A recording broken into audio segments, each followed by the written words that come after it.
Ladies and gentlemen, welcome back to another video. This is Snapshot 18w02a, the second snapshot of this year, and we got a problem, peeps. The Enderman. The Enderman! They're customizable now, and they can pick up ores. This fella's got a diamond ore. This one's got a lapis ore. No, Sumer is trolling you. Don't worry about your precious ores in your caves going missing. This is just a new feature that's been added to the game. What on earth is this new feature, and why can this Enderman pick up bedrock? Well, it's because of data packs, people. You're now going to be able to customize what blocks Enderman can pick up with a data pack, which means no more sneaky command block contraptions from this fella right here. No, it's all possible now with a data pack. So in the vanilla game, they have now taken what was previously hard-coded and turned it into a JSON file, basically a list of blocks that you can then customize and add to your own data pack. So on the screen, I'm going to put what the file looks like by default and the location that it goes to at the top of your screen as well. So if you add this into your data pack, you'll be able to edit that JSON file and add extra blocks to it. And the blocks that I added were diamond ore, diamond blocks, and bedrock. And you can see that all the Endermen are picking them up at the moment, which is absolutely crazy. But of course, what you can do is remove blocks from that list as well. Now, currently, if we go into data packs right here and we list them, you'll see that I have this one enabled before vanilla. It's called custom crafting, which means it's going to override it. So we can now customize which blocks Enderman pick up and put down. As you can see, they're moving the bedrock all over the place, which is crazy. The real reason I'm excited about this feature, though, is because they've taken a part of the game, an attribute of a mob that's been hard-coded, and they moved it over to something we can customize. And I'm hoping that more mobs and more features will follow on that path, which will give us more power over the game. I do just want to say a quick shout out to my buddy Plag as well. Thank you for your help. I won't say your name in full because I will butcher it. We spent over an hour trying to figure out how to get this to work, and it's all about where you place the file inside of the data pack, and it turns out this needs to go in a folder called Minecraft. So if you were paying attention to the text that I put on the screen earlier, all of that is correct, and that's how we got this to work.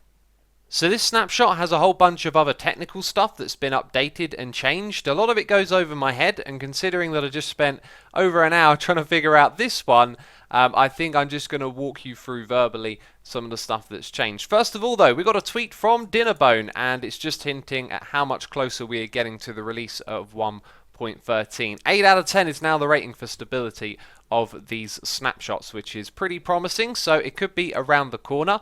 Something that I noticed when messing around today is that tab complete is now precise. So if I go to summon and then I press, well, let's jump to this bit, there you go. Notice the coordinates there are very precise, and it's the exact bit that I'm looking at with my cursor. So if we go down to this corner here, the bulk of the number will be the same, but the decimal parts of the number will be slightly different. And usually what it would used to do is just snap to the the number without the decibel. So if we do it again, delete that, you'll see the decibels change because I'm looking at a different point in this block. So that might be quite useful. It also might get in the way if you don't really want it to be that specific and you just want it to be centered. So you could always go through here and delete those. That's just a small thing that I've noticed. Another thing is that you are now able to teleport entities that are in another dimension, but this isn't using the teleport command itself. You don't do something fancy over here. What you are able to now do is just execute a teleport command at an entity in a different dimension. So you'll be able to teleport things around in other dimensions, which is useful to 0.01% of you crazy map makers, you. There was also a snapshot last week. It had a fix-in that I've been waiting for the longest time for, and I can't wait to tell you about it. But before we get to that, there was also another thing that I thought was worth mentioning last snapshot, and that is a couple of extra words you can type in here as well. You can now type noon and midnight into time set, as well as numbers as well, of course. And I didn't do that correctly, did I? There we go. I forgot to press tab to complete, and there you go. It sets the time to 6,000, which is noon. It is raining here in the void at the moment, which is why the sky is gloomy, but I ain't feeling gloomy because I've been waiting for this one to be fixed for a long time. It involves mobs, it involves them controlling minecarts. So let's do a little experiment. We got a villager, we got a zombie, and the zombie, you know, he's on fire, but he's going to go after the villager as well, right? Now, if they were in minecarts, what they would do is control the minecarts because they're trying to go somewhere. This was a bug that was introduced probably well over a year ago, and it was very irritating because it just made working with minecarts a complete hassle all of a sudden. And this experiment, this demonstration, I need to think it through a little bit more, don't I?